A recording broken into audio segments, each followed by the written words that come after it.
সুন্দরের ছোঁয়ায় নেচে উঠুক সবার মন। শুভ সন্ধ্যা। অনুকরণীয় আধুনিক মডেলিং এর যুগ নিয়ে আসলেন তিনি।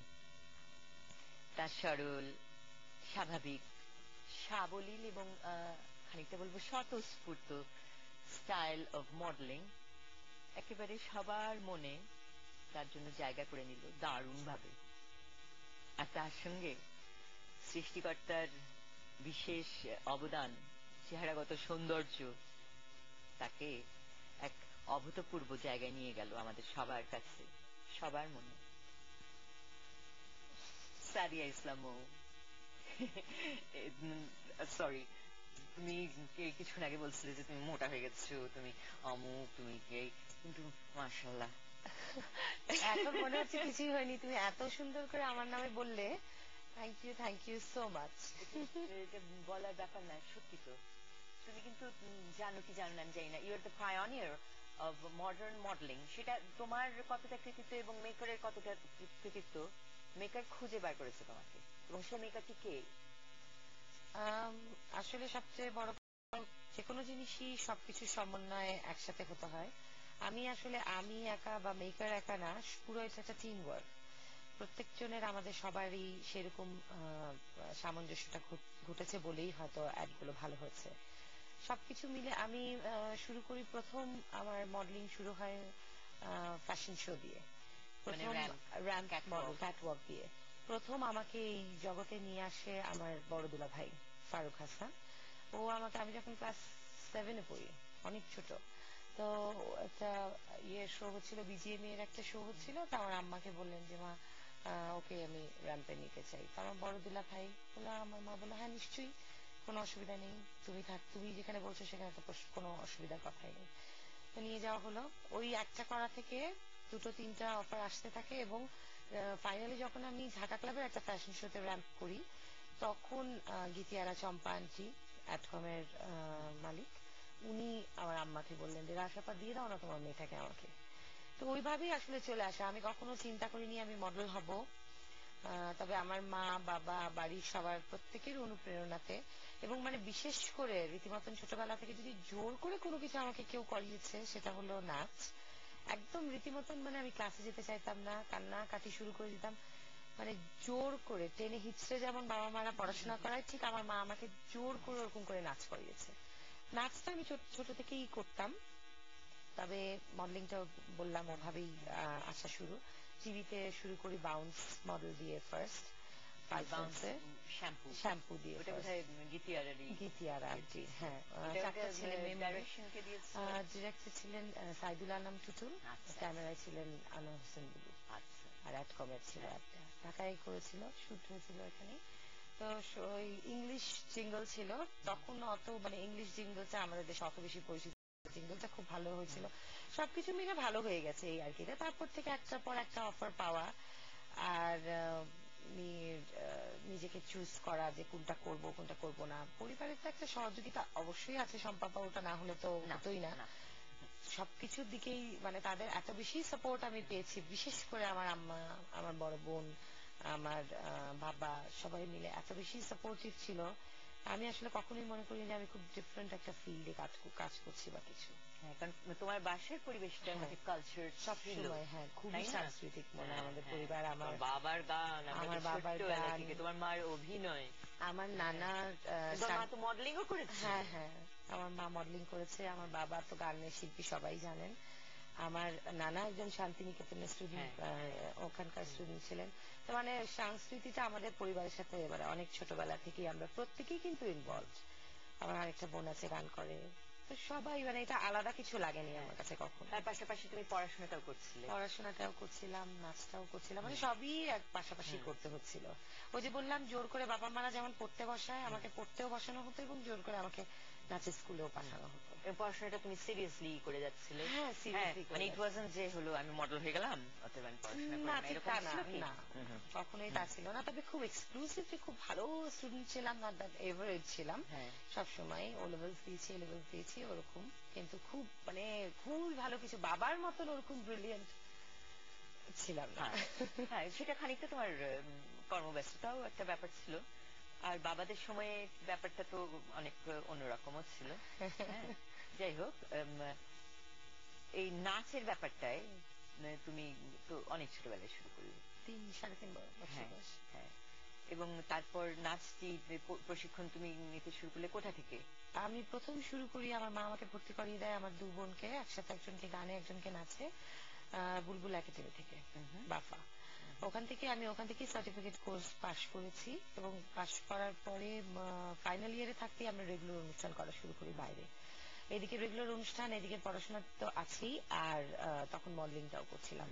তো তিনটা একসাথেই চলছিল। মডেলিং বরঞ্চ একটু কমই করি ওই সময়, আমি 1-2 করতাম, আর নাচটাই বেশি চলতো। রেগুলার একদম শো হতো আমাদের বাফার থেকে, রবীন্দ্র জয়ন্তী, নজরুল জয়ন্তী, তারপরে নর্মাল ফাংশন, টেলিভিশনের অনুষ্ঠান, সাধারণত সবসময় নাচটা নিয়ে ব্যস্ত থাকতাম, যেটা এখনো আমি আছি।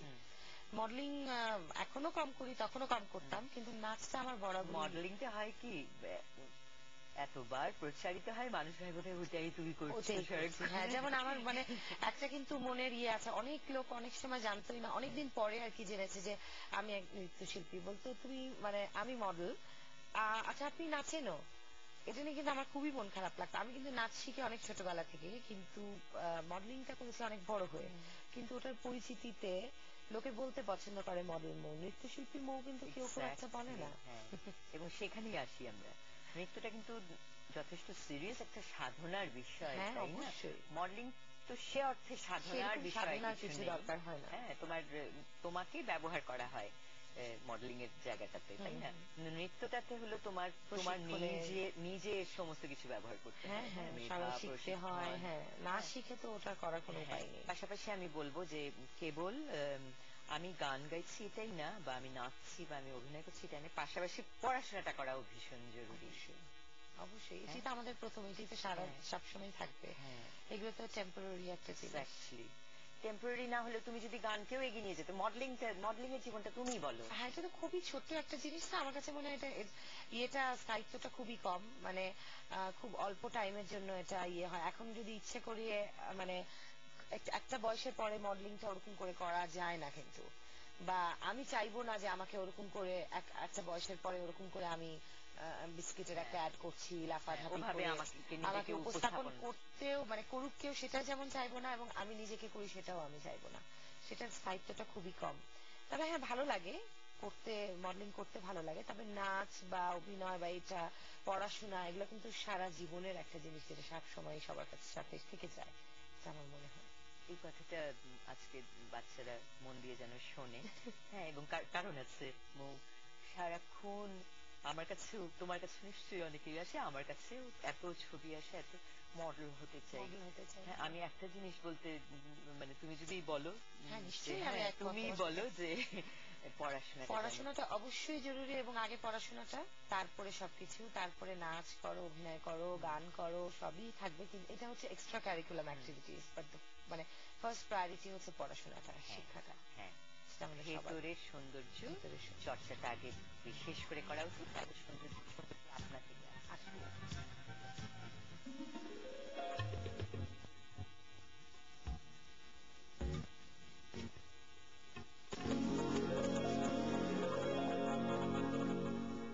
বছর পেরিয়ে আরটিভি চতুর্থ বর্ষে পদার্পণ করলো। আরটিভির সকল কলাকুশলী ও শুভানুধ্যায়ীকে জানাচ্ছি আমার পক্ষ থেকে শুভেচ্ছা। 3 বছর পেরিয়ে চতুর্থ বর্ষে পদার্পণ করলো আরটিভি। সকলের সঙ্গে আনন্দ উদযাপনে সারাটি বিশেষ অনুষ্ঠান আয়োজনে থাকছে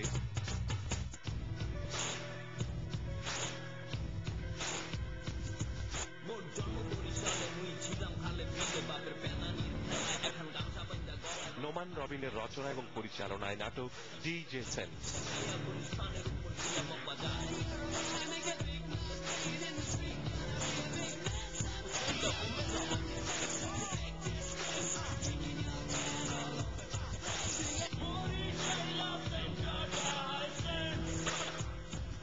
ডিজে সেন্স দেখবেন 26শে ডিসেম্বর রাত 9:30টায়। বর্ষপূর্তির বিশেষ এই আয়োজনে আরটিভি সারাদিন ব্যাপী আপনাদের সঙ্গেই।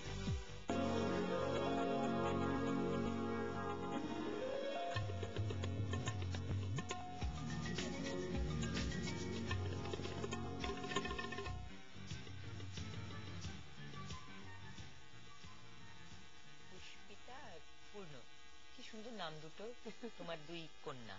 না, এক মেয়ে এক ছেলে। পূর্ণ তো ছেলে। হ্যাঁ, ছেলে। এই যে মাতৃত্ব, এটা তো একদম অন্য এক জীবন। এই করছিলে যেটাকে বলে, বলতে আমার বড় বোকা লাগে, গ্ল্যামার। গ্ল্যামার মানে কি সাজুগুজু and all this kind of life, and then suddenly motherhood, এই মাতৃত্ব, এই যে কেমন ভাবে কি বলবো এটাকে, পরিবর্তনটা, ওটা কেমন ভাবে হ্যান্ডেল করলে? আমার কাছে মনে হয় যতটুকু এই বয়সে যতটুকু বুঝেছি, এইটার উপরে মনে হয় কোনো ফিলিংস নাই। মানে আমি মনে হয় মানে অসম্ভব অসম্ভব ভালো লাগে বাচ্চাকে টেক কেয়ার করতে, সারাদিন ওদের সাথে থাকতে, কিভাবে যে সময় কেটে যায় আমি বলতে পারবো না। এবং I just love to be, মানে আমি অসম্ভব অসম্ভব পছন্দ করি, অসম্ভব পছন্দ করি ওদের সাথে সময় কাটাতে, ওদের সাথে ওদেরকে দেখে দেখে দেখে দেখেই আমার সময় চলে যায়। আমি মানে তখন আর কোনো কিছু খেয়াল হয় না, আমি মডেলিং, নাচটা তো আসলে ভালোবাসা অনেক বেশি, তারপরেও ওদের সাথে থাকলে এটা খেয়াল হয় না। তাহলে তোমার মার ব্যাপারটা বুঝতে পারছো? হ্যাঁ হ্যাঁ, অবশ্যই।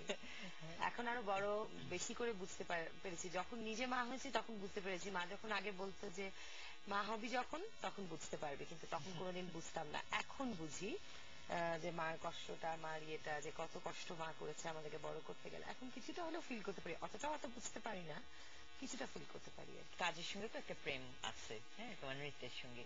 হ্যাঁ, আমি পুষ্পিতা হবার পরে একটু কয়েকদিন পরে, মানে 7-8 মাস পরে কাজ শুরু করেছি নাচ। তবে মডেলিংটা আবার করেছিলাম বছর দেড়েক পরে, করেছি 2-3 বছর মোটামুটি করেছি। তবে আবার ছোট ছেলে হওয়ার পরে এখনো মডেলিংটা শুরু করিনি, তবে নাচ শুরু করে দিয়েছি অলরেডি। কারণ নাচটা আসলে সম্পাপা আমার কখনো মনে হয় না যে এটা একটা অন্য জগৎ, এটা আমার সবসময় মনে হয় যে এটা আমার ইটস ইনসাইড মি, এটা আমার ভিতরে, হ্যাঁ ইটস মি। তো এটা আমার কখনোই মনে হয় না যে আমি এখান থেকে আউট অফ দ্য, মানে মানুষে বলতে পছন্দ করে যে তুমি তো নেই, অনেকদিন তোমাকে দেখি না। আমি জানি না টেলিভিশনের পর্দায় দেখা যাওয়া মানেটাই যে দেখা যাওয়া, এটা আমি সত্যি কথা বলতে খুব একটা বিশ্বাস করি না। মানে আমি তো করছি, আসলে আমি স্টেজে নাচ করছি রেগুলার, আমি বাসায় প্র্যাকটিস করি। মানে হ্যাঁ, বাচ্চা হওয়ার পরে বাসায় প্র্যাকটিসটা ওরকম হয়নি, তবে নাচটা শুরু করে দিয়েছি আমি। ওইটা আমি কখনোই মনে করি না যে আমি আউট অফ দ্য ওয়ে ছিলাম, মানে খুব অ্যালুফ ছিলাম নাচ থেকে, সবসময় নাচের মধ্যে ছিলাম। প্রেগন্যান্ট অবস্থায়ও আমি কিন্তু বসে বসে বাড়িতে কম্পোজিশন করতাম সবসময়। এই ধরো সামনে আমরা নতুন কি প্রোগ্রাম করব, সেটা ড্রেস কি হবে, আমি হয়তো নাই ফিল্ডে, বাট আমি আমার রতন ভাইয়ের গ্রুপ যাচ্ছে কোথাও দেশের বাইরে, বসে বসে ওদের ড্রেসের কি হবে বা নাচ কি করবে না করবে সবই কিন্তু আমি বাড়িতে বসে বসেই হয়তো ওদের সাথে করছি। আমি সবসময় মনে হয় আমি এর ভিতরেই রয়েছি, আমার কখনো মনে হয় না এর বাইরে আমি আছি। আচ্ছা, অভিনয়ের সাথে কি তোমার সেরকম আত্মিক কোনো যোগাযোগ হয়েছিল? করেছি, কিন্তু আসলে অভিনয়টা আমার কাছে অসম্ভব কঠিন মনে হয়, এটা একটা অনেক কঠিন ব্যাপার, সেই জন্য আমার কাছে এই যে তোমার এখানে ডাকা কথা বলাটাও কিন্তু আমার কাছে খুব কঠিনই লাগে মনে হচ্ছে। তো অভিনয়টা আমি অসম্ভব আনকমফোর্টেবল, ওরকম ভালোবাসা আমার সত্যি কথা বলতে নেই। তবে হ্যাঁ, মানে করতে চাই, কিন্তু খুব একটা ওরকম ভাবে না, আসলে আমি নিজে একটু আনকমফোর্টেবল, আমার মনে হয় যে আমি পারবো না। তোমার জীবনের গুরু বলতে যেটা বোঝায়, ওরকম কেউ কি ছিল? এবং তার সাথে অবশ্যই গুরু ছাড়া কি কখনো কোনো শিষ্য হয়? অবশ্যই আমি ছোটবেলা থেকে যাকে গুরু মেনে আসছি এখনো পর্যন্ত, সর্বপ্রথম যার নাম আমার মনে পড়ে সেটা হচ্ছেন রাইজা খানম ঝুনু। উনি আমাকে নাচ শিখিয়েছেন, একদম হাতে ধরে ধরে, এক্সপ্রেশন বলো, নাচ বলো, আমাকে ছোটবেলা থেকে উনি আমাকে সুযোগ করে দিয়েছেন। প্রথম ডান্সটা আমার নায়িকা, আমি নকশি কাঁথার মাছ, আমি সাজু করি, এবং একেবারে প্রতিটা এক্সপ্রেশন আমি বলতে পারবো এখনো আমাকে ঝুনন্তি ধরে ধরে ধরে ধরে করিয়েছেন। ওনার নাম আমার সবার প্রথমে মনে হয়। এবং তারপরে আমি যাদের কাছে নাচ শিখেছি, সোহেল রহমান, তারপরে কবিরুল ইসলাম রতন, যার সাথে আমি এখনো একসাথে দুজনে আমরা পারফর্ম করি, আমাদের একটা গ্রুপ আছে, আমরা একসাথে রেগুলার নাচ করি। নাচটা ওরকমই এখনো জুনু আন্টির কাছে, এখনো মনে হয় এখনো অনেক কিছু শেখা বাকি আছে, এখনো মনে হয় জুনু আন্টির মতন নাচতে বা ওরকম সফট ভাবে এক্সপ্রেশন দিতে এখনো মানে আমি এখনো শিখতে।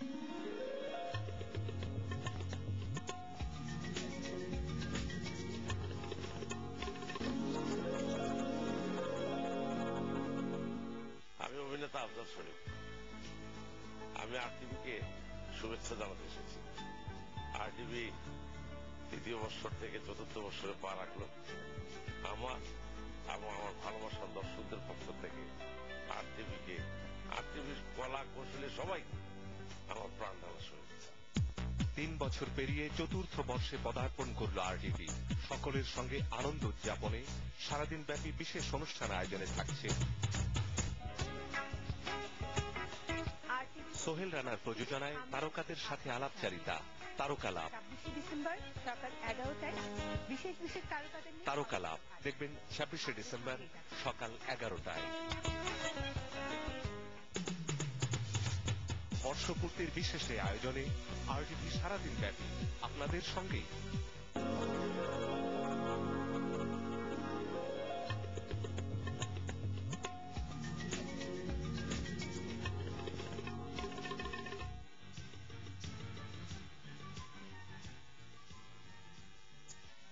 আমার একটা জিনিস সবসময় মনে হচ্ছে যে তুমি চমৎকার একজন অভিনেত্রী হতে পারতে, কারণ মডেলিং থেকে বোঝা যায় কিন্তু হ্যাঁ একটা সাবলীলতা, একটা ক্যামেরা কনসিয়াস ব্যাপারটা না আর কি, হ্যাঁ স্বাচ্ছন্দ্য বোধ ক্যামেরার সামনে, ওটা তোমার ছিল। কিন্তু তুমি যখন চয়েস অফ ড্রামা প্রসঙ্গটা আসে, সেখানে আমার কাছে মনে হলো তুমি প্রপার চয়েসটা করনি। যে জাতীয় নাটক করেছো, খেলো বলবো আমি সোজা ভাষায়, সিরিয়াস অভিনয়ের জন্য কিন্তু তুমি সাংঘাতিক ভাবে উপযুক্ত ছিলে। কেন এটা করলে? আসলে থ্যাংক ইউ তোমার কমপ্লিমেন্টের জন্য, কিন্তু আমার কখনোই ওই যে বললাম ওইরকম ভালোবাসাটা আসলে অভিনয়ের প্রতি কখনো ছিল না। আমি যে অফার পেয়েছি সেটাও বলবো না ওরকম সিরিয়াস কোনো কাজে। সবসময় আমাকে মানে মানুষে কিন্তু দেখতে পছন্দ করেছে একটু গ্ল্যামার ইয়েতে। তুমি কেন সেই পছন্দটাকে সুযোগ করে দিলে? তার কারণ হলো সম্ভব আসলে আমি তো অভিনয়টা রেগুলারলি কখনো করতে চাইনি, বা মানে মানে অভিনয়ের অফার এসছে হয়তো করেছি, হয়তো ব্যাটে বল একসাথে হয়েছে বলে করা হয়েছে, কিন্তু আমার জন্য ওরকম করে বসে যে আমি যদি অভিনয়ের ব্যাপারে এখন সিরিয়াস হই, যদি আমি ডিসাইড করি যে আমি অভিনয় করব, তাহলে হয়তো ওভাবেই বসে আমি ইয়ে করবো যে আমি এই এই ক্যারেক্টার বা এই এই এগুলো আমি করতে চাই। হ্যাঁ অবশ্যই আমার নিজেরও সিরিয়াস অভিনয়ের দিকে মানে ইচ্ছা বা ইয়ে আছে, কিন্তু আসলে যে সাহসটা করতে পারি না, আমি খুব ভয় পাই আসলে এখনো, কারণ আমি জানি আমি অভিনয় করতে পারি না। তবে আমাকে যদি অভিনয়ে কেউ সবচেয়ে বেশি অনুপ্রেরণা দিয়ে থাকে বা সাহস দিয়ে থাকে সেটা হলো আমার বাবা। সবসময় আমাকে বলেছে যে তুমি অভিনয়টা করো, আমার মনে হয় ওটাতে ভালো করবে।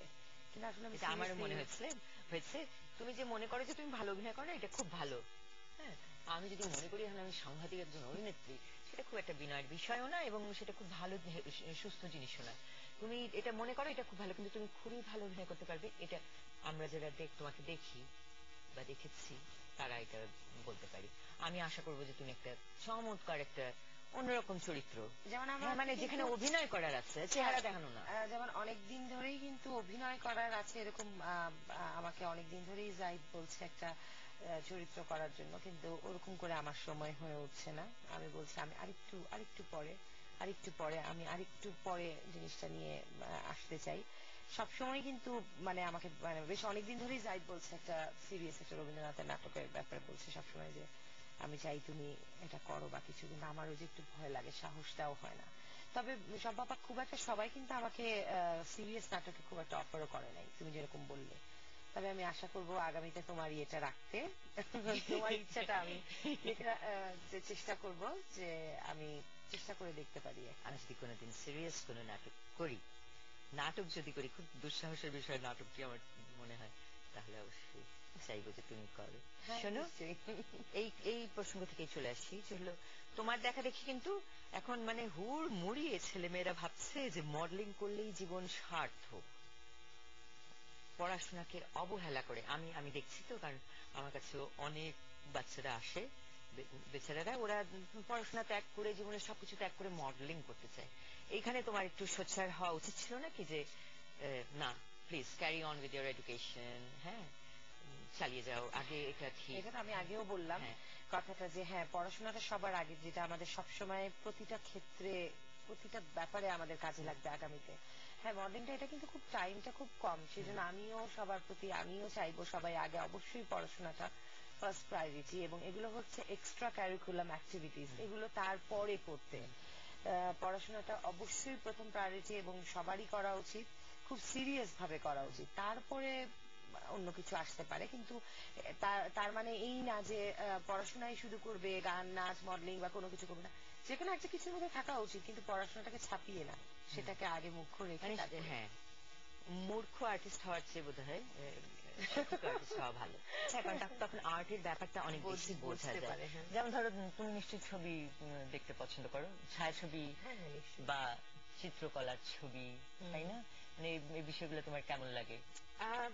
ফিল্ম দেখতে তো খুবই পছন্দ করি, পেইন্টিংও তেমন ভাবে খুব একটা বুঝি না, তবে ভালো লাগে, খুব ভালো লাগে।